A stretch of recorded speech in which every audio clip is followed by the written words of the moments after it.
Boa noite mais uma vez. Hoje vamos falar de, de Alexandre Magno. Como uma vez ouvi dizer, quando se fala de Alexandre, a hora é solene, porque estamos a falar de alguém, não vou dizer muito especial, porque alguns provavelmente conhecem-no bem melhor do que eu, outros talvez seja uma primeira aproximação, mas cada um terá que conquistar o seu próprio Alexandre. Eu vou começar por partilhar convosco uma introdução a uma biografia, digamos, de Alexandre, de um autor francês do século XX, Benoît Méchain, porque é uma das introduções que não só fala de Alexandre, como em muitos poucos lugares encontrei, como dá uma noção de história muito viva, que é aquela que poderá ser muito proveitosa para nos introduzirmos a Alexandre. E a introdução deste livro chama-se O Sonho Mais Longo da História. E diz algo como: todos os homens sonham, mas parece por vezes que é a própria história que sonha através deles. Um sonho, disse-á com espanto. Como poderia alguma vez a história identificar-se com um sonho? Ela que mais não é do que o encadeamento rigoroso de causas e efeitos. E, no entanto, não é verdade que se nos afigura, de vez em quando, que a trama dos acontecimentos se relaxa e que uma liberdade miraculosa se propaga em rápida cadência? Tudo se precipita, então. Tudo se acelera. Tudo se alteia. Tudo se ilumina. E o próprio impossível parece estar ao alcance da mão. Surge então na arena do mundo um cavaleiro, que parece ser impulsado por um sonho demasiado grande para ele. A força irresistível que o impele para a frente empolga-o por completo e acaba por prostrá-lo. É a presa de um sonho, como se diz familiarmente. E aqui, esta locução deve ser tomada à letra. Qual é, pois, esse sonho mais longo da história, que não cessa de desaparecer e de ressurgir na fieira dos séculos? Não é ele a esperança de ver realizar-se finalmente a fusão do Oriente e do Ocidente? Essas duas metades de um sonho, de um mundo despedaçado? Pois fala de Alexandre Magno, César, Frederico II, Juliano, e continua. São sonhos isolados. Não se trata antes dos fragmentos de um sonho único, que a história parece obstinar-se em tentar realizar através de indivíduos diferentes? Foi para que ele se prolongue para além do nosso tempo, que até agora nunca se concretizou? E depois, quando se aproxima da conclusão do fim desta introdução, diz: essa atração apaixonada que um sobre o outro exercem o Oriente e o Ocidente, esse apelo irresistível lançado e relançado através do espaço e do tempo, não seriam, no final de contas, a expressão de um único amor, morrendo e renascendo no mesmo cenário de fogo? Conforme a resposta que o futuro trouxer a esta pergunta, nós saberemos se esse amor não foi senão uma quimera, ou a ressurgência de uma necessidade vital constantemente recalcada. Esta é a ideia muito interessante, a ideia de necessidade histórica. E se, como penso, se a resposta for positiva, a história assumirá uma dimensão insuspeitada. Porque uma coisa é contemplar o céu para lá admirar as estrelas. Outra coisa é distingui-las entre si para as agrupar em constelações. E outra ainda é observar-lhes as trajetórias através do espaço para que delas se possa deduzir as leis da gravitação. esta introdução, depois de a lermos 10 vezes, começamos a apanhar algumas das ideias que estão aqui, que estão subjacentes. A ideia da necessidade histórica, a ideia de um caminho que se vai fazendo, a ideia que Alexandre era possuído por algo maior do que ele e que não foi ele que fez a história, foi a história que passou por ele. E essas ideias são muito, mas mesmo muito interessantes. Se chegarmos ao fim da conferência e não tivermos compreendido nada, não faz mal nenhum, porque já no próprio tempo de Alexandre não tinham compreendido. E passados 2000 anos, há muitos historiadores que se contradizem, alguns parece que não compreenderam de todo, e também não estou certo que eu próprio também o tenha compreendido. Para falarmos de Alexandre, convém primeiro percebermos qual é o seu contexto. Qual era o mundo de Alexandre quando Alexandre entrou quando cá chegou, não é? Portanto, temos um contexto de um império persa que é enormíssimo e temos a Grécia com os seus particularismos, com as suas cidades-estado, porque a Grécia antiga não é a Grécia unificada que temos hoje. Havia Esparta, havia Atenas, havia Tebas, as cidades-estado. E, por toda uma série de vicissitudes, ocorrem as guerras médicas. As guerras médicas foram as guerras que opuseram a Pérsia à Grécia. E são muito importantes porque antecedem Alexandre e sem isto não conseguiremos entender. Eu vou partilhar o meu ecrã para partilhar. Vocês estão a ver um mapa. A Pérsia, estamos a falar aqui desta parte do norte da Índia, o Irão, o Iraque, Síria, hoje é o Egito, a Líbia. Tudo isto era a Pérsia. Como podem ver aqui este monstro territorial. E aqui é a Grécia. Aqui é a Grécia. E dão-se as primeiras guerras médicas, 490 a.C., ocorre a primeira. E a primeira batalha, digamos, a batalha mais importante desta primeira guerra médica, foi a Batalha de Maratona. E é muito curioso porque o que é que aconteceu na Batalha de Maratona? Não vamos perder muito tempo. Né? Os atenienses conseguiram vencer os persas, mas os persas ainda tinham toda uma armada a caminho de Atenas. Era preciso voltar a Atenas e avisar os atenienses que não tinham perdido a batalha. Para não se renderem porque não tinham perdido a batalha. Que aguentassem antes do exército chegar. Filipedes correu 42 quilómetros a correr desalmadamente para chegar a Atenas e avisar: vencemos. Quando conseguiu passar a mensagem, morreu de esgotamento e daí vem a maratona que hoje ainda se corre. Porque foi esta distância entre Maratona e Atenas, Filipedes correu a dizer: nós ganhamos. Não se rendam, aguentaram e a frota persa depois dispersou e foi-se embora. Uns 10 anos mais tarde, Xerxes, filho de Dario,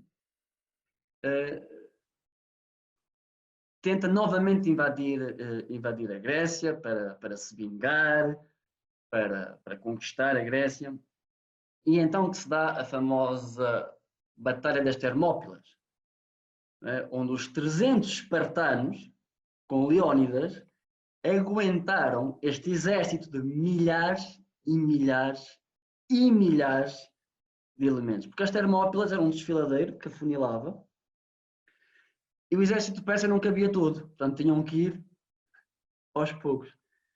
E os espartanos, que eram educados para a guerra, as crónicas contam 300 espartanos com Leónidas e 7.000 hoplitas, que eram outros soldados gregos. E conseguiram aguentar uns 3, 4 dias, que foi fundamental para o desenrolar da batalha. Bom, só a Batalha das Termópilas daria uma conferência por si só, porque é algo absolutamente fantástico. Por exemplo, os persas, quando chegaram, não perceberam o que é que estavam a fazer aqueles poucos gregos ali. Não, pronto. E Xerxes mandou um emissário a dizer para eles entregarem as armas.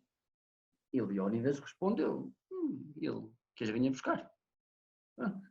E há várias histórias desta batalha que foram completamente, são heroicas. E isto é muito importante porque a Grécia do tempo de Alexandre é ainda uma Grécia de heróis. Ou seja, o que para nós hoje, no nosso tempo histórico, na nossa mentalidade, parece algo ridículo e longínquo, a verdade é que Leónidas existiu. E com 300 espartanos resistiu a milhares, milhares e milhares de persas, que Xerxes estava do cimo de uma colina no seu trono de ouro e já não sabia o que é que havia de fazer. E os espartanos só perderam porque foram traídos. Porque foram traídos por um grego que indicou o caminho pela retaguarda. E aí sucumbiram. Alguns gregos foram-se embora e os espartanos disseram, não, nós ficamos até o último cair. É neste seguimento que os persas invadem a Grécia e é em todo este contexto que arrasam Atenas. Arrasam Atenas, saqueiam os templos, queimam os edifícios mais suntuosos e importantes da cidade. E depois dessa famosa Batalha de Salamina, aí já em mar, contra Temístocles.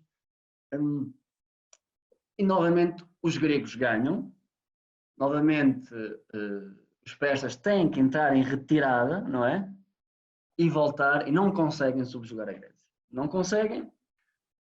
O número não ganhou à inteligência e à qualidade, se quisermos, e à disciplina.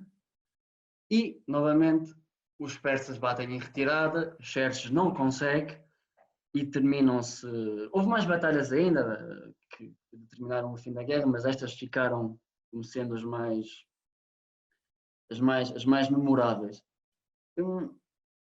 E aqui começa a entrar, não é que começa, mas é cada vez mais claro uma coisa fundamental neste mundo, que é a diferença que os gregos faziam entre gregos e bárbaros. Nesta Grécia pré-alexandrina, onde Alexandre está praticamente a chegar, um grego é superior a um bárbaro. Um bárbaro, aquele que não faz parte da cultura helénica, que não fala grego, que fala ba, que não se percebe o que ele fala, um bárbaro, é alguém inferior. É praticamente um animal, tem que ser conquistado, é um inimigo natural de um ser humano, digamos assim. E isto é muito importante. Isto é muito importante. Portanto, há aqui dois mundos que estão a chocar-se um contra o outro e as lutas intestinas da Grécia surgem no tempo de Aristóteles e Sócrates, que fala que será necessário unificar a Grécia para dirigir-se contra um inimigo comum, este inimigo, os persas. Então, há esta palavra homonoia, não é? De harmonia, convivência, que inicialmente era para a família, depois alargou-se à cidade, e com Isócrates, o panhelenismo, começa-se a falar de uma harmonia a toda a Grécia, para combater os persas. E isto é fundamental, porque sem esta vivência, sem a vivência desta ideia, nós nunca vamos entender Alexandre. Se nós não entendermos quão é importante a noção de grego e de bárbaro, a sumptuosidade de Alexandre não transparece, não pode ficar clara. Okay? É neste mundo que nasce Alexandre em 356 a.C., E como hoje temos que falar da realidade ao mito, o seu nascimento é imbuído de mito, de lendas. Diz-se que a mãe sonhou com um trovão incendiava o ventre e que o fogo se espalhava. O pai que sonhou que estava a desenhar um relevo de um leão no ventre da mãe. Pronto. A verdade é que há outra lenda que diz que Filipe II da Macedónia surpreendeu uma vez a mãe de Alexandre, Olímpias, no seu quarto com uma serpente. E que quando se começava, então, a dizer que o filho que estava para nascer, ou o filho que tinha nascido, era de origem divina, Filipe foi a um oráculo, e o oráculo disse-lhe que com o olho direito que ele tinha espreitado, iria perdê-lo dali a 2 anos. Perdeu o olho em batalha, e daquilo que eu conheço, o próprio esqueleto de Filipe II foi encontrado, e todos os estudos mostram que, de facto, uma frecha lhe quebrou toda esta parte. Portanto, pelo menos a nível das fontes históricas, o olho direito parece que é mesmo factual. Okay? Há todo este mito à volta do nascimento de Alexandre. O que obedece, de resto, a todas as grandes figuras, digamos assim, que são tão grandes, que estão sempre depois imbuídas em mito, porque esta ideia é muito importante, que há alguém de carne e osso que existe, mas que pela sua grandeza, pelo rastro que deixa, começa-se aos poucos a mitificar. Porque o mito é muito mais fácil de contar que um livro de história. Então o mito é o essencial que vai, de certa forma, ficando. Segundo Plutarco, aqui, Plutarco escreveu a vida de Alexandre, e eu vou ler aqui um pouquinho. Hoje vou ler algumas passagens, porque há de facto passagens que são uma delícia. E sobre como era Alexandre, Plutarco diz assim: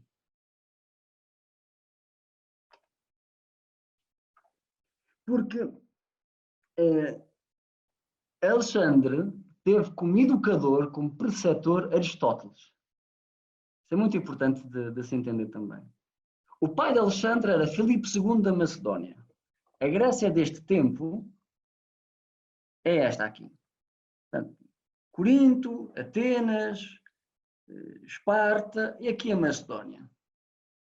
E aqui o Épiro, de onde era a mãe de Alexandre. Alexandre foi educado por Aristóteles durante bastantes anos e contam-se vários episódios, como com 13 anos, creio que com 13 anos, como conseguiu domar o seu cavalo Bucéfalo, que depois o havia de acompanhar até à Índia. Quando muito jovem recebeu uma embaixada persa, eles ficaram completamente maravilhados com a inteligência daquele miúdo. Não era algo... Como é que alguém com 13, 14 anos discutia com embaixadores sobre questões políticas, estradas, estratégia. Diz que voltaram para a Pérsia a dizer que os persas não deviam ter medo da brutalidade de Filipe II, mas deviam mais temer a inteligência de Alexandre. São alguns dos relatos que nos chegam. E sobre esta relação entre Aristóteles e Alexandre, e sobre como é que poderia ter sido de facto Alexandre, Plutarco diz-nos que parece-me que foi também a Aristóteles, mais do que a qualquer outro, que Alexandre ficou a dever o gosto pela medicina. Medicina. E não se interessava apenas pela teoria, mas também socorria aos amigos doentes e prescrevia-lhes remédios e regimes, como pode deduzir-se das suas cartas. Era, por natureza, amigo das letras e afeiçoado à leitura. Que bonito. Segundo o testemunho de Onesícrito, considerava a Ilíada um tesouro da virtude militar e assim a designava. Servia-se do exemplar corrigido por Aristóteles, chamado a Ilíada do Cofre, que colocava sempre com a espada debaixo do travesseiro. Ou seja, Alexandre andou pela Pérsia afora com o livro A Ilíada com as anotações de Aristóteles. Ele dizia, isto é a coisa mais importante que eu tenho. Porque a Ilíada conta a história de Aquiles. E Aquiles foi o grande modelo de Aristóteles, de Alexandre Magno. Há uma famosa passagem em que se pergunta à mãe de Aquiles que futuro é que ela quer para o filho. Se quer que o filho tenha uma vida longa e confortável, ou se quer que o filho tenha uma vida curta e gloriosa. E a mãe de Aquiles respondeu: curta e gloriosa. Se temos que morrer, há que viver com glória. E Alexandre estava muito imbuído deste espírito. Muito imbuído. É muito importante termos isto em conta. Depois fala, quando ele estava na Ásia, quando se lhe acabaram os livros, pediu que lhe enviassem mais livros. Um grande número de tragédias de Eurípides, Sófocles e Ésquilo. Houve uma altura em que amou e estimou Aristóteles, não menos, como costumava dizer, do que ao seu próprio pai. Porque de um tinha recebido a vida e com o outro tinha aprendido a viver virtuosamente. Isto é um retrato de Alexandre ainda aqui na Macedónia, quando ele está aqui, não é? Com 16 anos, o pai deu-lhe a regência do reino, enquanto foi travar batalhas noutros lugares. Com 18 anos, já era comandante da cavalaria e tiveram uma guerra aqui em Queroneia contra atenienses e tebanos, em que Alexandre comandou a cavalaria e foi algo muito, muito especial, porque outra das ideias muito importantes que temos que ter em mente quando entramos na história é que temos que tentar tocar o ar do tempo. Um rei aqui, ao contrário do que muitas vezes se pensa, não é que era rei por ser filho de... Havia, claro, a questão de herdar, mas tinha que ganhar o respeito. Tinha que ganhar o respeito dos seus soldados, tinha que ganhar o respeito dos demais, senão não tinha autoridade. Portanto, Alexandre passou toda uma série de provas para conseguir se afirmar. E há aqui, eu vou interromper a partilha do ecrã para voltar a fazê-lo, porque agora quero partilhar com o som. É 1 minuto, é um documentário, em francês, mas não interessa a língua, que mostra, bom, é uma recriação, como é evidente, né? O início da carga da cavalaria na Batalha de Queroneia. A mim impactou-me muito ver os cavalos que saltam para cima da primeira linha. Porque aquilo que se sabe de Alexandre é que ele próprio comandava a cavalaria. E ele próprio esteve em muitas batalhas. Tinha o corpo cheio de cicatrizes. Chegou a levar com uma flecha que furou o pulmão, partiu a tíbia, quer dizer, onde os soldados estavam, ele também estava. E aqui esta carga da cavalaria pode-nos dar um pouco o ar. Aqui é evidente que estamos no Alexandre Guerreiro, que também foi um guerreiro, como houve poucos. Portanto, compartilhar o som do computador, sim. Portanto, imagino que então onde é que está? Ok. Conseguem ver o YouTube, certo? Sim. Isto são 30 segundos só a retratar este início desta batalha. Une bataille à la vie, à la mort. Ce n'est pas toi qui disais que ton père ne nous laisserait aucune part de gloire? J'ai dû me tromper. À mon commandement! Tenez-vous prêts à partir à l'assaut! Un défi de taille attend Alexandre et ses cavaliers. Ce sont eux qui doivent lancer l'offensive. Comme Achille et Patrocle l'ont fait. Chacune des deux armées compte environ 30 000 hommes. La cavalerie royale, dirigée par Alexandre, livre un combat sans merci contre le bataillon sacré, corps d'élite redouté de l'armée thébaine. La destruction du bataillon marque le tournant du combat. Elle entraîne la déroute grecque. Pronto. Sei que nem todos gostam das questões marciais, mas ver estes cavalos a avançar por cima das linhas, devia ser uma coisa. Agora, imaginem o que é terem um rei afeiçoado às letras, à filosofia, que com o seu cavalo está sempre na linha da frente e rompe. Bom, devia ser algo muito forte, devia ser uma presença, devia ser muito especial, muito especial. Ganharam esta batalha, depois Alexandre tinha 20 anos, houve um banquete em que estavam todos bêbados, a corte da Macedónia ficou conhecida pelas grandes bebedeiras também, e há uma discussão, não vou explicar o contexto, mas o pai de Alexandre Filipe II vai-se a lançar a ele e caiu, e foi quando Alexandre disse à frente de todos: vejam, o homem que quer invadir a Ásia não é nem sequer capaz de passar de uma mesa para a outra.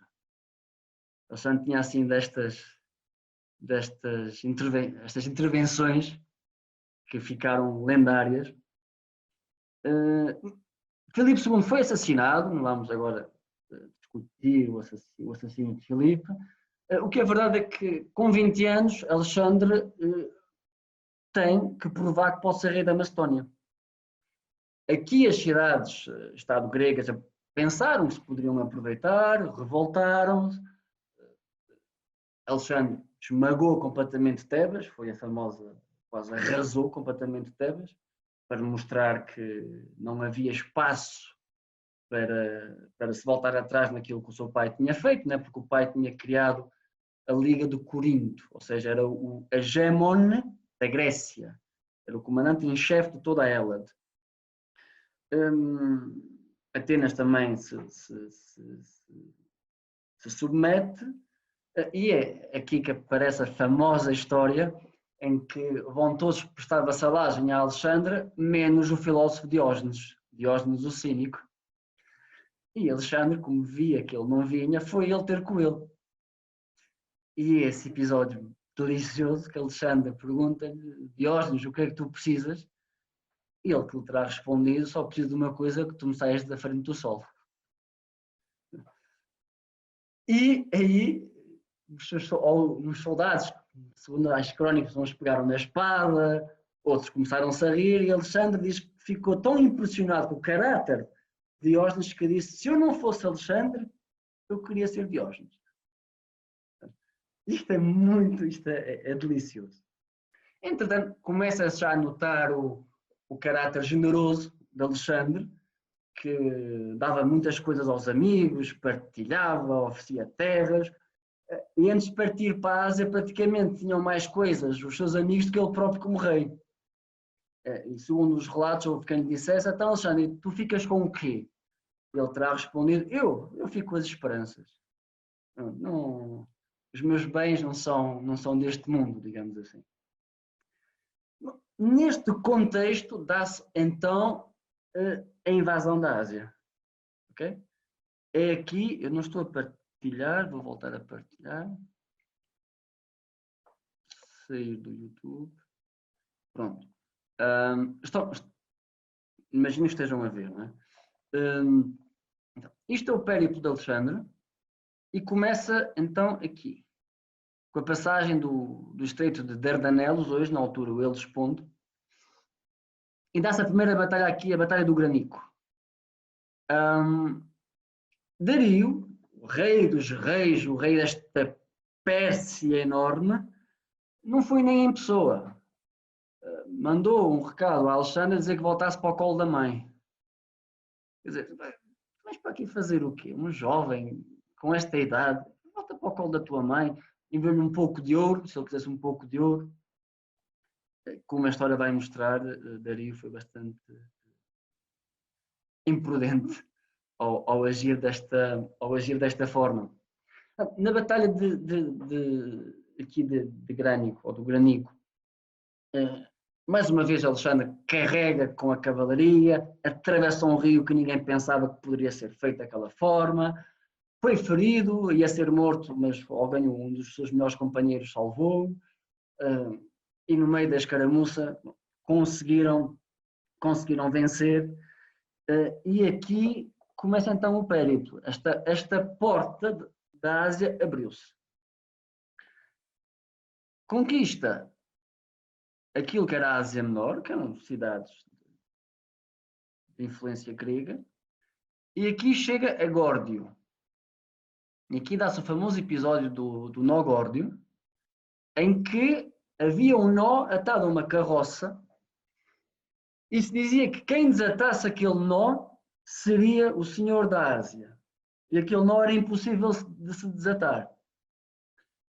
Alexandre, perante isto, ficou a refletir, olhou para o nó e o que é que fez? Tirou a espada e cortou o nó ao meio. Não o teve a desfazer. Cortou, disse, está cortado. Tem muitas interpretações, a história do nó Górdio daria para muita reflexão, mas temos que avançar porque temos que chegar à Babilónia, passados praticamente 11 anos depois. O nó Górdio, e aqui chegamos a Issus. Issus foi a segunda grande batalha contra os persas. E aqui Dario já veio.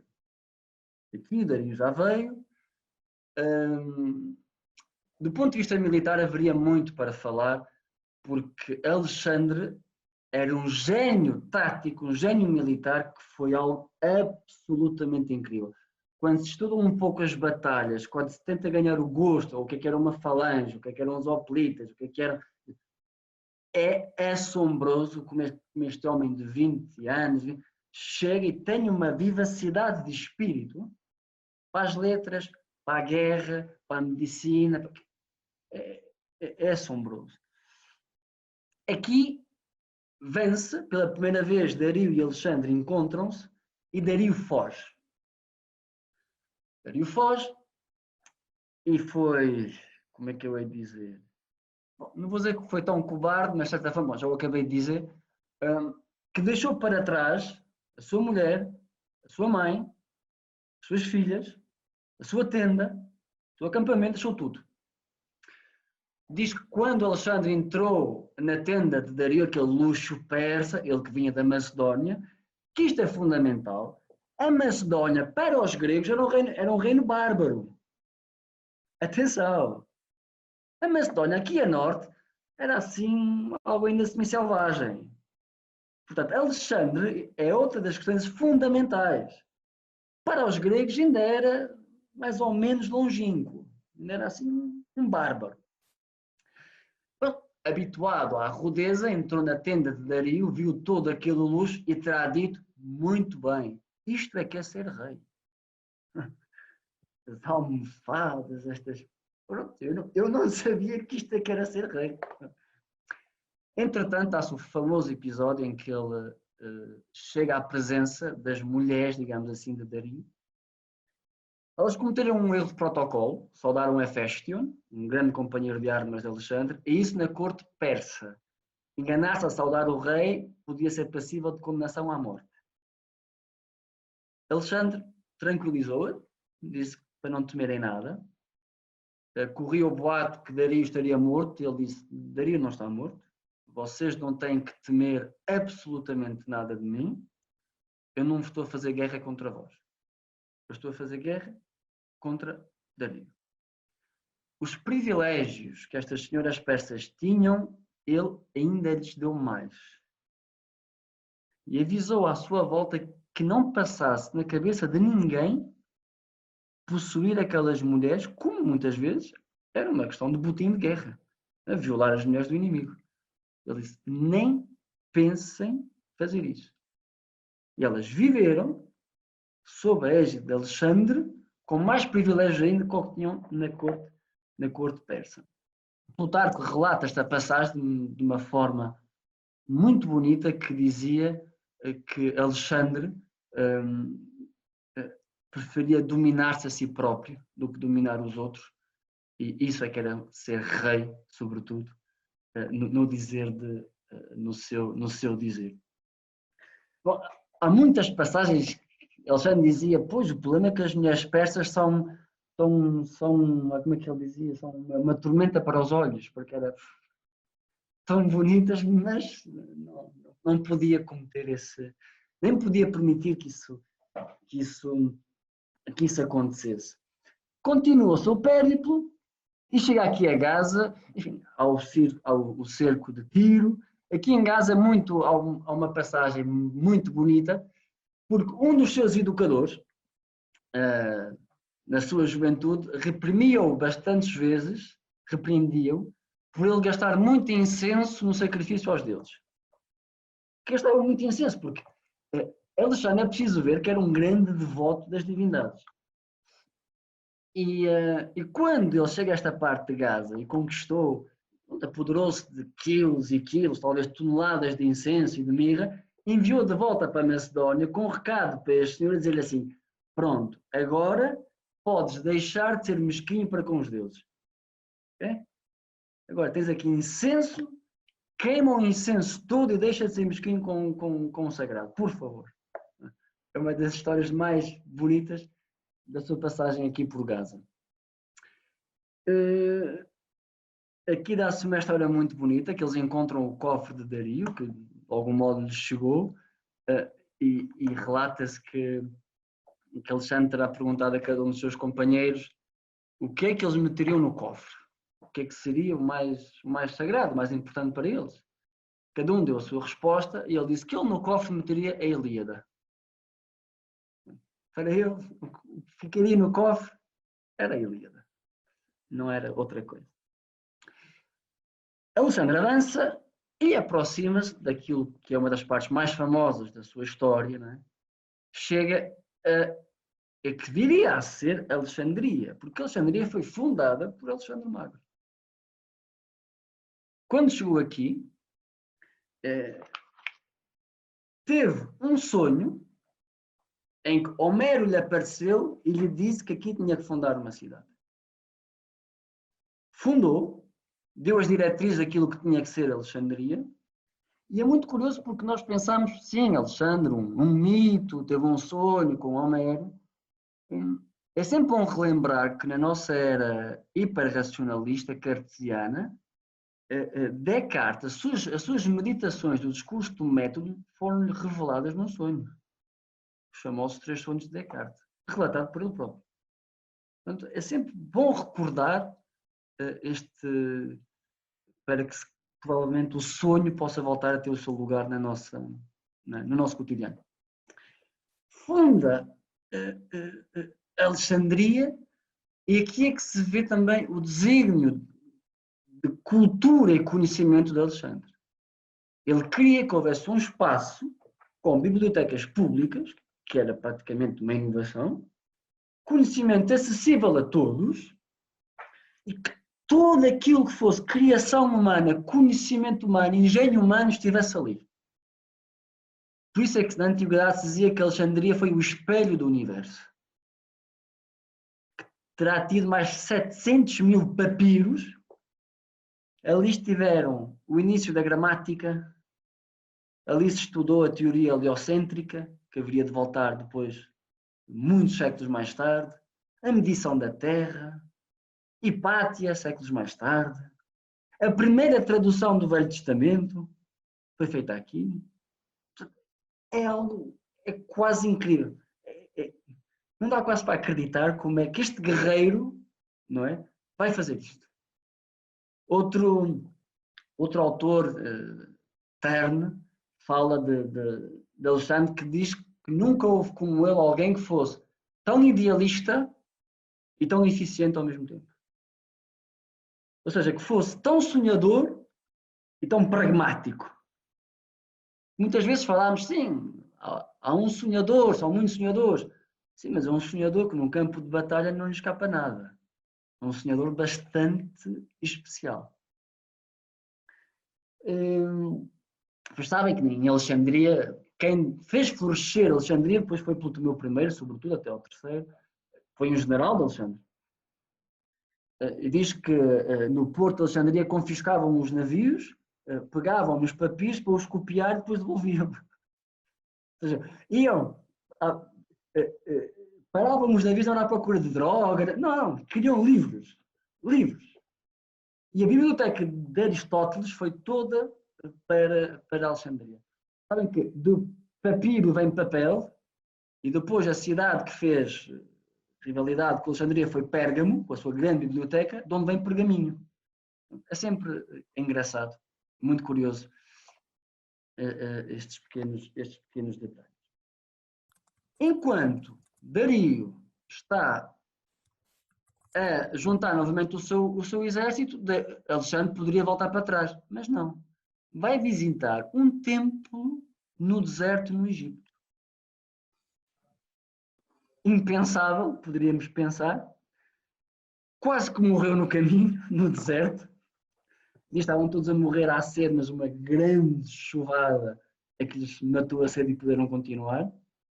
E aqui é que se dá também o lendário encontro com o sacerdote de Amon, que o saúda e que lhe terá dito, em vez de dizer meu filho, como não sabia grego, percebeu-se filho de Zeus. Mas aqui Plutarco diz algo muito, muito, muito importante. Há livros com capítulos inteiros dedicados a esta passagem só.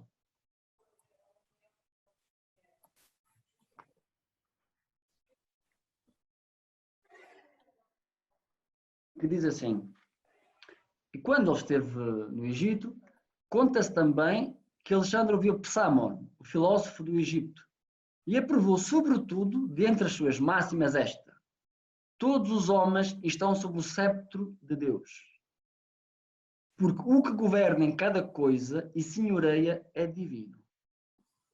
Porém, Alexandre discorria mais filosoficamente sobre este conceito, ao dizer que Deus é o Pai de todos os homens, mas particularmente adopta como os seus filhos os mais virtuosos. Esta é a ideia que Deus é o Pai de todos os homens. Não é Zeus é o rei dos deuses dos gregos. Não, é Deus é o Pai de todos os homens. Um princípio divino em todos. E aqui podemos vislumbrar uma ideia de fraternidade universal. De todos. Não de uns. Não o Deus dos cristãos, o Deus dos judeus, o Deus dos muçulmanos. O Deus de todos. É uma ideia que temos que ir trabalhando aos poucos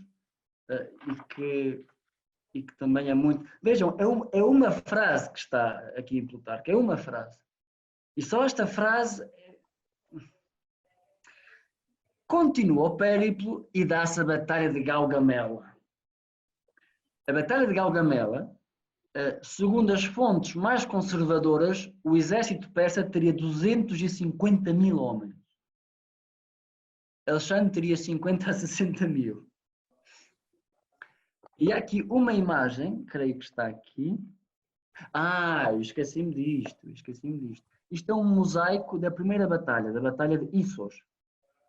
Aqui está Alexandre e aqui está Dario.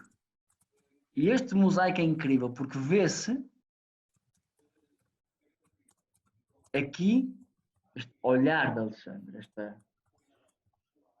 Está apontado de maneira ferocíssima ao seu inimigo.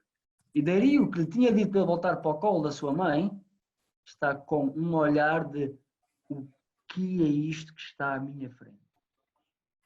O que é este ser humano? O que é que se está a passar aqui? É muito forte. Vejam os persas como eles estão. O que é isto? Os relatos que chegaram é que Alexandre em batalha era um furacão. Era algo quase sobre-humano. Não se entendia. Isto passou aqui para baixo. Muito bem, não tem problema.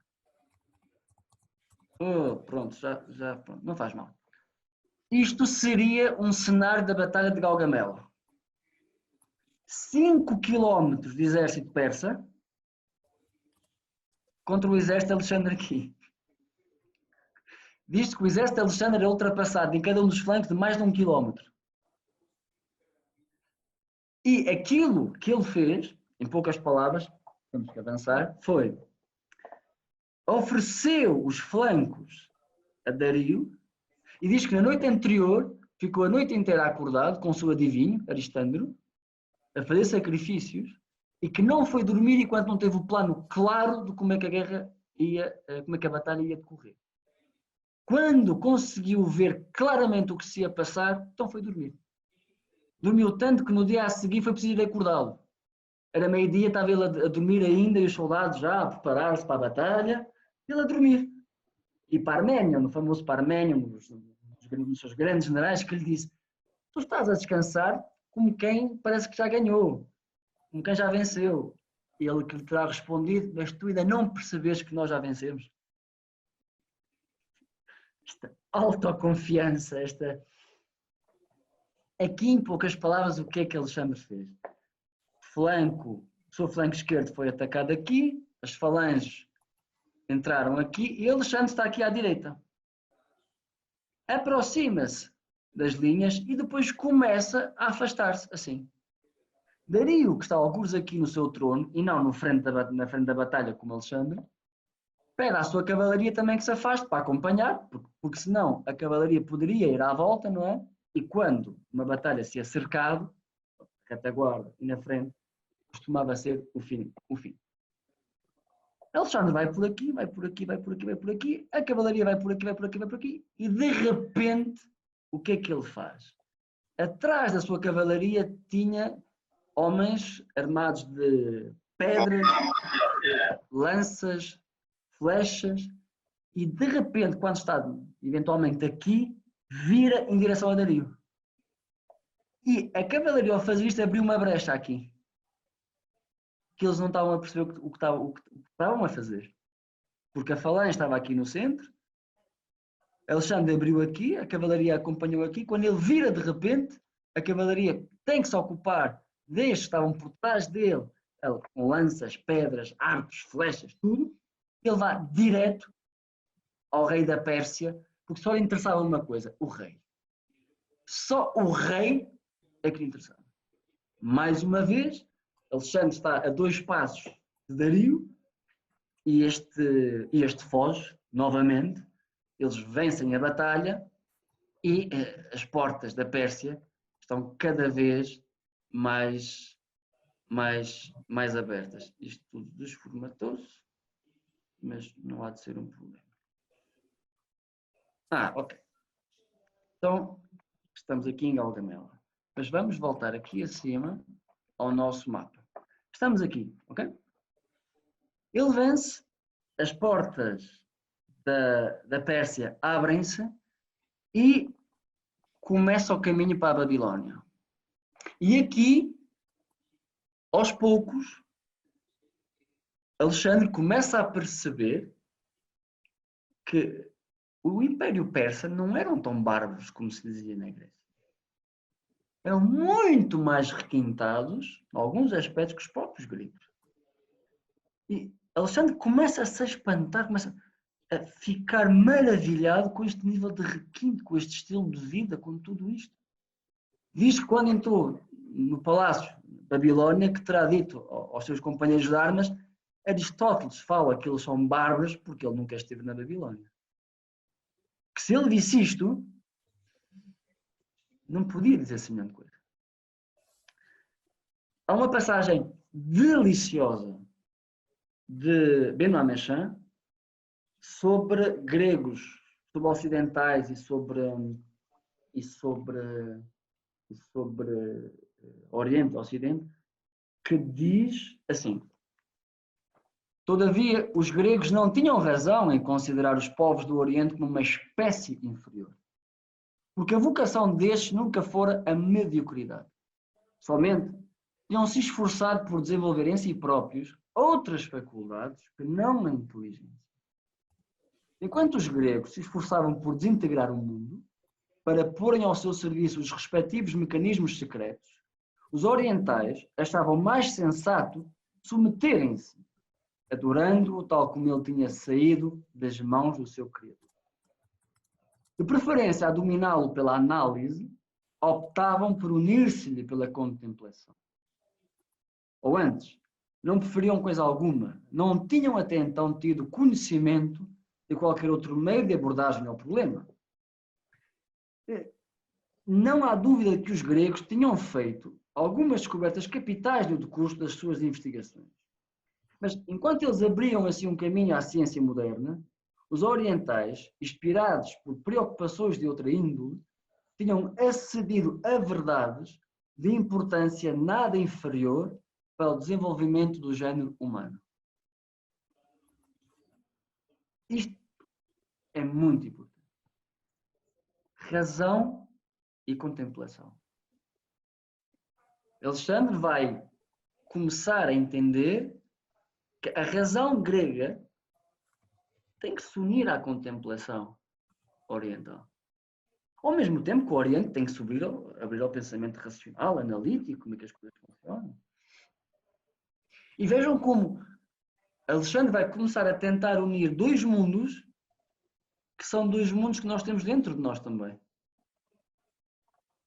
Para o desenvolvimento filosófico, nós temos que fazer a síntese dentro de nós do Oriente e do Ocidente. Senão, não há desenvolvimento. Do ponto de vista filosófico. Vejam como começa a ganhar uma dimensão muito especial. Continua o seu périplo em Persépolis. É o famoso episódio. Persépolis era a capital do Império. Persépolis arrasou-a completamente. Deitou fogo ao Palácio Real. Há muitas histórias, muitas vertentes, porque que terá sido feito isso. Eu não vejo Alexandre a fazer isto por um ato de bebedeira, como alguns dizem, como um ato de brutalidade. Benoît Mestras fala de uma inteligência mais refinada do que isto. Fala que os gregos, quando saíram daqui, vinham com um desejo de vingança enorme. Por tudo aquilo que tínhamos visto ao início, não é? Maratona, Termópila, Salamina, Atenas completamente arrasada. Os gregos queriam se vingar destes bárbaros. Persépolis está queimada, Persépolis está arrasada, a vingança está feita. Podemos passar a outra coisa? Podemos começar a relacionar-nos uma oitava acima, que não seja só pelas armas e pela terra queimada? É uma proposta que o Benoît Mestras faz e que diz que Alexandre quis este gesto simbólico para dizer a vingança está feita, agora é outra coisa que tem que se abrir.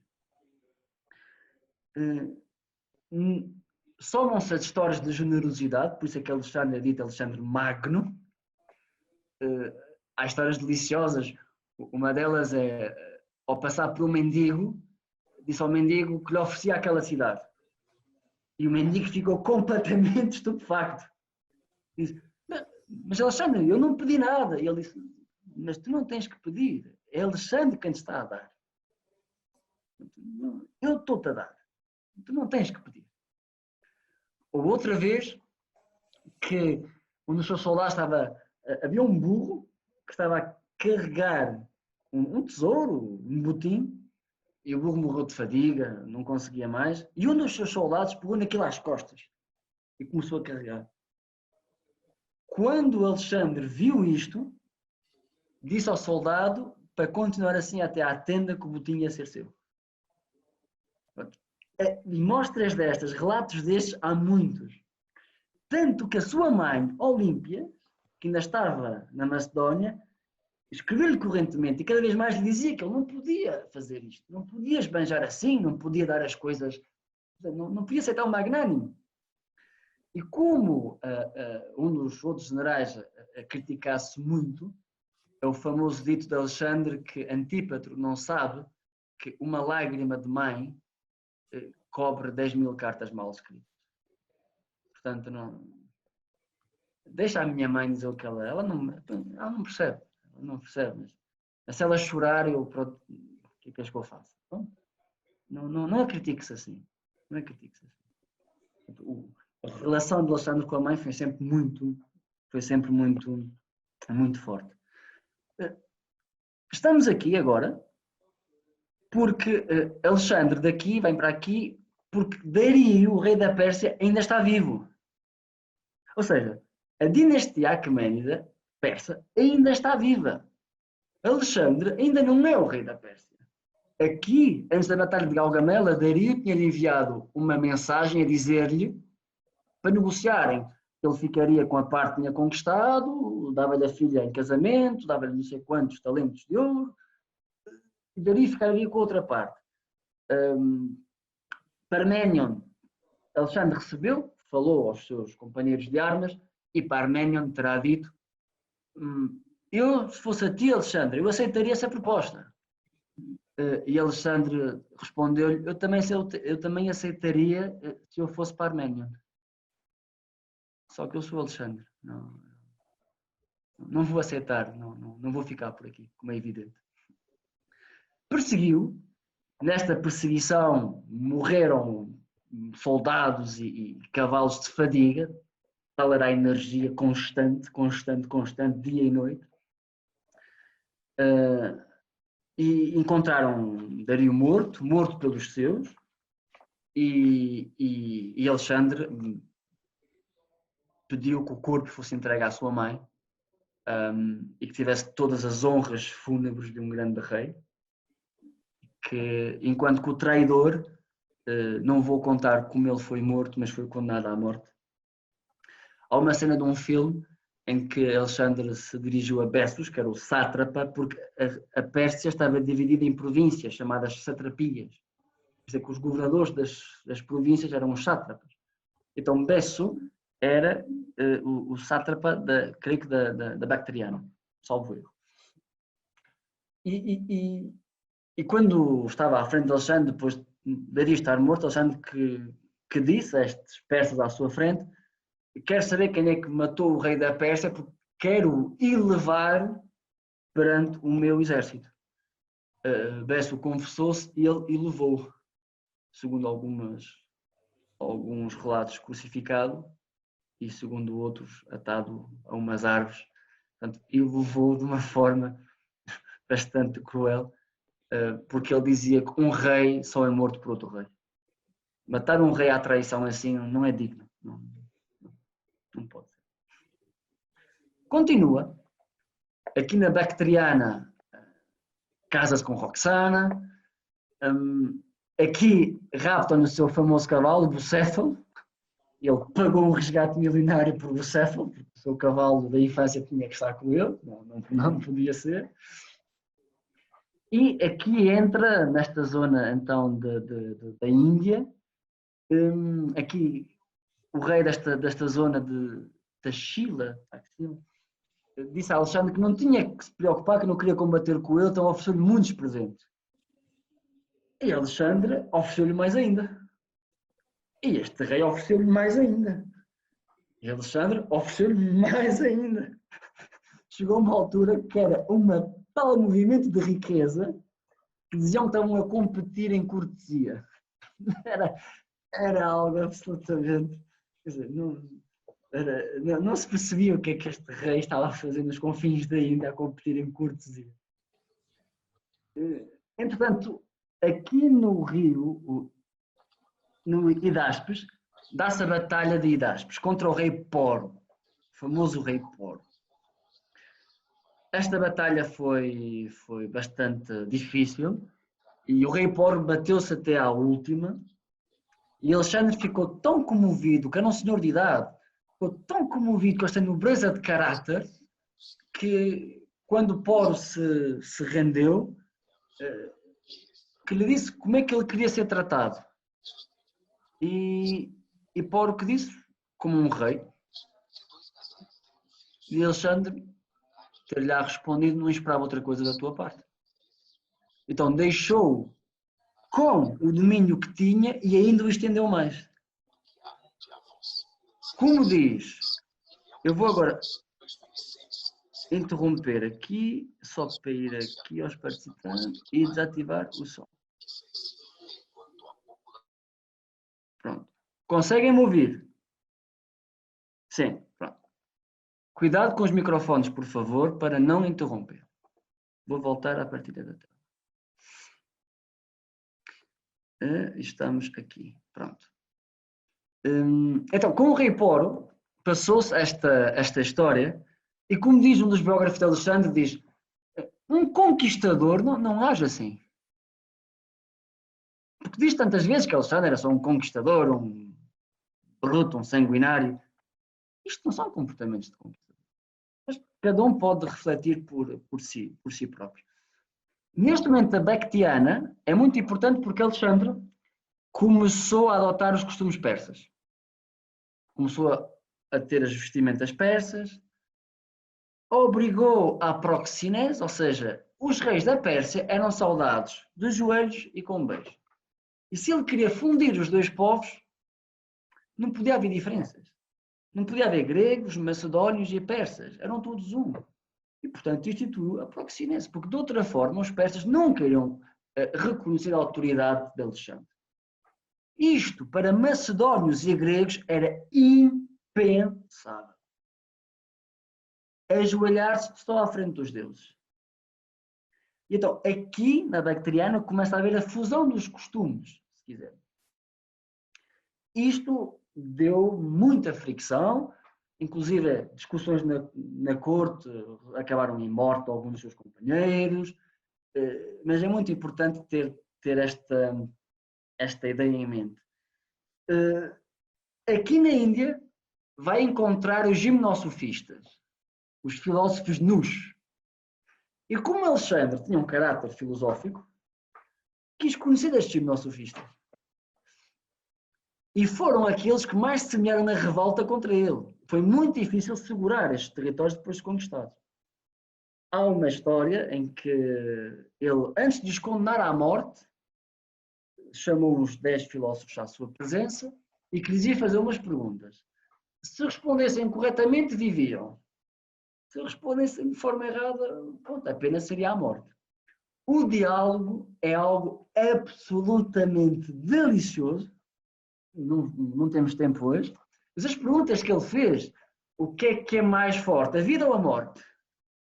Coisas assim do género. O que é mais antigo, o dia ou a noite? Muitas vezes, que era preciso uma mente bastante particular para poder responder. Convidou alguns destes filósofos para a sua corte, e só um deles é que foi, Cálano. Cálano acompanhou e seguiu. Entretanto, nesta fase, há uma passagem de Benoît Merchan que é absolutamente assombrosa. Porque se antes vimos o mosaico de Pompeia, não é, com Alexandre, jovem, guerreiríssimo, virado a Dario, nesta fase Dario já morreu, ele já vingou a Pérsia, não voltou para trás, não está a destruir tudo, não está a subjugar os persas, quis fazer a fusão dos costumes e é aqui que chega aquela parte sublime da ideia da síntese do coração, em que Alexandre percebe que os gregos não sabiam o que era Osíris, não sabiam o que era a metempsicose de Buda, não conheciam Zoroastro, mas tudo isto era absolutamente fantástico. Então, não se podia subjugar os povos, tinha que se entrar em contacto com eles, tinha que se entender os seus costumes. E para entender os seus costumes, tinha que se captar os valores espirituais destes povos. E tinha que se fazer esta síntese entre o Ocidente e o Oriente, mas dentro de si próprio também. Benoît Merchan diz-nos que esta estátua, isto é uma representação de Alexandre mais tarde. Está no Museu de Istambul. E vejam já a diferença no rosto. Temos um outro Alexandre aqui. Um Alexandre que começa a ter que lidar com os seus soldados que já não entendem o que é que ele está a fazer na Pérsia. Os seus soldados que não entendem porque é que ele já admitiu persas no seu exército, por exemplo. Que não percebe porque é que ele não pega no botim, não viola as mulheres, não parte tudo, não subjuga e vai-se embora. Não conseguem entender. Ele avança e aqui vamos voltar ao nosso mapa, porque Alexandre depois chegou aqui. Não foi mais longe, porque os seus soldados disseram basta. Já estamos praticamente com 10 anos. Nós estamos a falar disto numa hora e temos que ir acabando, porque já estamos quase a ultrapassar a hora. Mas os soldados seguiram Alexandre durante 10 anos. Já viram o carisma que é preciso ter? a força de caráter,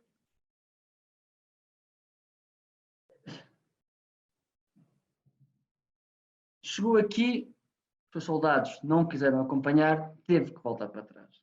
E aqui começa o périplo de volta. Na passagem por Persépolis, encontrou o túmulo de Ciro, fundador da dinastia, do império, profanado. Por quem? Por um macedónio da sua terra natal. Como já não havia diferenças perante a lei entre persas e gregos, foi condenado à morte. Já não interessava se era persa, se era grego, se era macedónio, se era medo, se era armênio, se era... Profanar o túmulo de Ciro, nem pensar. Aqui, depois, chegamos a Susa. Em Susa, aqui tivemos a fusão dos costumes e em Susa temos a fusão do sangue. São as famosas bodas de Susa, em que Alexandre organiza um casamento enorme de 9.000 gregos macedónios com princesas persas. Com persas da nobreza, digamos assim. E aqui dá-se a famosa fusão do sangue, em que os filhos já não seriam persas, bárbaros, já seriam uma mistura. Aqui fundiu os costumes, começa a fundir o sangue. As descrições das bodas de Susa são algo absolutamente suntuoso. Que Alexandre deu primeiro a beijar a noiva, todos os companheiros depois beijam as respectivas noivas, beijam todos juntos, ofereceu dinheiro, muito dinheiro a todos, pagou as dívidas dos seus soldados. Houve inclusive um que disse que apresentou-se como tendo dívidas para receber dinheiro e afinal não tinha. E quando foi descoberto, foi levado à presença de Alexandre. Mas Alexandre sabia que ele numa batalha anterior tinha sido muito valoroso. E que numa batalha com o seu pai, quando tinha levado com uma lança, uma flecha talvez no olho, não tinha deixado que ele tirassem a flecha antes de acabar o combate. E Alexandre lembrava-se disso, pronto, e perdoou. Disse, tudo bem, pronto. Tu mentiste, não tens dívida, mas ficas com o dinheiro e eu perdoo-te. Por estas e por outras histórias é que temos o Alexandre Magno, de magnanimidade. E chegamos aqui, porque depois reparem, vem aqui, Susa, e depois faz este trajeto assim, chega a Opis. Opis vai-se dar uma situação muito complicada, porque nesta altura Alexandre vai comunicar aos inválidos, aos veteranos, podem voltar para casa. Acabou-se, podem voltar para casa, e os soldados macedónios ficam completamente furiosos.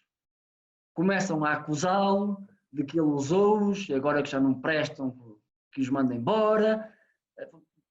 Gerou-se um completo motim. Alexandre ficou completamente furioso e teve um discurso que ficou na história, o famoso discurso de Opis, em que começa a relembrar aos macedónios o que é que eles eram antes do seu pai. Porque o seu pai foi quem unificou a Macedónia, foi quem os permitiu fazer todo este trajeto. E vai-lhes relembrar de muitas coisas. E diz, vocês acham que eu sou mais rico do que vocês? O que é que eu tenho? Tenho um diadema e um manto? Eu vejo-vos todos a ter uma vida muito mais folgada do que eu. Quem de vocês pode dizer que esteve à minha frente numa batalha? Quem? Ninguém. Quando vocês dormiam, eu velava por vós. Estáis cansados? Tendes feridas? Avançai. Mostrei-me as vossas feridas e eu vou-vos mostrar as minhas. Porque Alexandre tinha muitas feridas. Como viram, né? Entrar cavalo na primeira fila, ficou com o capacete partido, espadas nas coxas, bom, tudo. Ele dizia, são feridas, é cansaço. Eu mostro-vos as minhas. E chegou a um ponto que disse, bom, vocês querem partir, ide-vos embora. Ide-vos todos embora. Voltai para a Macedónia e dizei que deixaste o vosso reino no meio dos bárbaros. Ide, parti. O famoso ide, parti. Terá ficado um silêncio. Alexandre foi para a sua tenda, durante 3 dias não quis ver absolutamente ninguém. Comunicou que dispensava todos os persas, com a sua guarda, todos os macedónios, que a sua guarda pessoal agora era persa, que a sua cavalaria, o chefe era persa, tudo agora eram bárbaros. Os soldados macedónios, o seu exército, suplicaram dias a fio para que Alexandre voltasse, deixaram as armas à frente da tenda. Passado 3 dias, Alexandre saiu. Segundo os relatos, terá chorado. Houve umas quantas um discurso, umas frases lendárias, em que um dos seus grandes generais lhe disse: mas Alexandre, como é que tu agora podes dizer que os persas são teus parentes? E ele traíte: agora todos vós sois meus parentes. Somos todos parentes. Fez um grande banquete em que juntou todos à mesma mesa. Todos, com uma jarra de vinho enorme na sua mesa, com jarras de vinho espalhadas por todas as mesas para se fazerem a libação, né? A oficiar aos deuses. Quem estava a oficiar eram gregos, eram medos. À sua mesa havia macedónios, havia persas, havia gente da Bactriana, da Sogdiana, da Drangiana, de todo o lado. E foi aí que terá feito o famoso discurso, que só nos sobrou praticamente uma frase, em que dizia que todos tínhamos que viver em harmonia, em essa convivência. Não gregos, bárbaros, todos. A famosa homonoia que nós vimos ao início de Isócrates, até ali estendida até à Grécia, porque todo o resto do mundo eram inferiores. Com Alexandre é a homonoia universal. A ideia da oikomene, ou seja, da monarquia universal, de um rei bondoso que espalha a luz da justiça aos 4 cantos do seu império. E aqui, em Opis, está-se a aproximar do seu destino. Em Ecbátana, a Féstia, o seu grande amigo, morre e vai acabar Alexandre na Babilónia por morrer. Segundo os relatos, com febres muito fortes, terá sido envenenado de arsênio, segundo alguns. Aqui dá-se uma cena muito forte, que é quando os soldados não veem Alexandre durante tantos dias, querem entrar no palácio e vê-lo, e então todos os soldados fazem questão de desfilar à frente de Alexandre um a um. Vejam, que cada um tira as suas conclusões. Um tirano enorme que gera este amor nos seus, esta lealdade, desfilam um a um. Ele vê-os passar, quase a morrer. Os seus generais dizem a quem é que ele devia deixar o império, e ele terá dito: ao mais digno. Segundo outras fontes, ao mais forte. A mãe de Dario, que era o rei dos reis da Pérsia, quando soube que Alexandre morreu, deixou-se morrer à fome.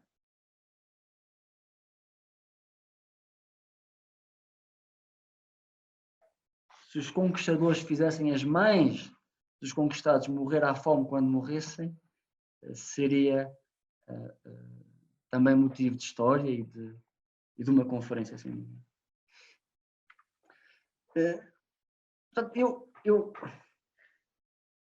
eu não sei se Alexandre era divino, se não era divino, eu não sei. Que teve uma vida sobre-humana com 32 anos. Morre com 32 anos. Faz tudo isto.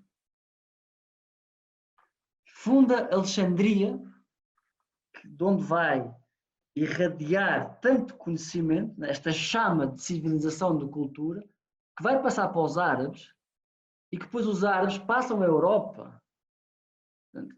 O renascimento europeu ainda deve a Alexandre. O Império Romano depois vai beber das ideias. É como se Alexandre fosse uma ideia que começa a encarnar na história e que depois ganha um pouco mais de corpo. E como dizia Benoît Méchan, está por fazer ainda. Está por fazer, mas que sonho foi este? Quem era esta pessoa que, com um cofre à frente, dizia que o que devia lá meter era a Ilíada? Não não era outra coisa, mas sim a história de Aquiles. Alexandre depois deu origem a muitas lendas, o famoso romance de Alexandre, foi apropriado por persas, está presente no Islão, está presente na cultura judaica, na Bíblia. Mitificou-se tanto, quer dizer, quando dizem que ele se mitificou, que ele se divinizou, muito mais depois dele. Muito mais o mitificaram os outros do que ele próprio. É sempre importante refletirmos. E para acabarmos, para irmos acabando mesmo, vou partilhar convosco. Isto é algo absolutamente... Isto é quando Calano, o filósofo gimnosofista que ele trouxe com ele da Índia, disse que queria morrer. Não morreu, disse que queria morrer. Já não tinha saúde e então disse, eu já não consigo viver como quero morrer.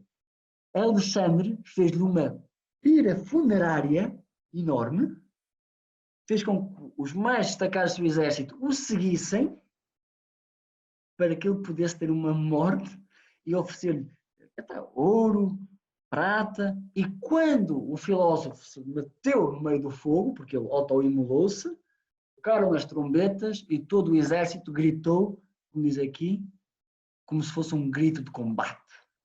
Vejam o funeral que Alexandre dá a um filósofo. Não sei, é assombroso. E para terminarmos, mesmo para terminarmos, vou-vos ler em jeito de conclusão, porque Plutarco escreveu a vida de Alexandre, mas também escreveu da fortuna ou a virtude de Alexandre, que é um livro anterior. E diz, portanto, já está que Alexandre, assim, Zenão, os estoicos, escreveu, não devíamos viver divididos em cidades ou povoações. Alexandre, todavia, levou a teoria à prática. Não seguiu, portanto, o que Aristóteles lhe aconselhou a comportar-se como os gregos como líder e perante os bárbaros como tirano, cuidando daqueles como seus amigos e parentes, estes tratando-os como animais e plantas. Mas, considerando-se enviado por uma divindade como governador comum e conciliador de todos, levou esta taça da amizade à fusão da vida, dos costumes, através dos casamentos e dos modos de viver. Ordenou a todos que considerassem como sua pátria a terra habitada, como familiares os que são bons e como estrangeiros os que são maus. Gregos e bárbaros já não se distinguiam mais pelo manto, pelo escudo, pela espada ou pelo vestuário, mas deveriam reconhecer-se o helénico pela virtude e o bárbaro pelo vício. Pois falando aqui das bodas, ele diz, Xerxes, tu quiseste ligar a Ásia e a Europa através da guerra, através da tua estupidez, como ele diz aqui, e não percebeste que a maior ligação tinha que ser feita pelo amor, pelas castas núpcias e pela comunhão dos filhos. Portanto, Alexandre, ao invés, desse modo esquematizou a sua ação porque queria que a terra fosse submetida a um único império e uma única forma de governo, e desejava declarar todos os homens um só povo. E se a divindade que o enviou à terra, a alma de Alexandre, não o tivesse chamado de volta rapidamente, a uma lei ele teria submetido todos os homens, de olhos postos numa única justiça, como fonte de uma luz universal. Agora, ao invés, uma parte da terra permanece sem sol, aquela que nunca viu Alexandre. Assim, o plano da expedição define Alexandre como um filósofo, como aquele que para si não buscou a facilidade e luxo, mas se empenhou em proporcionar a todos os homens a concórdia, a paz e a comunhão recíproca.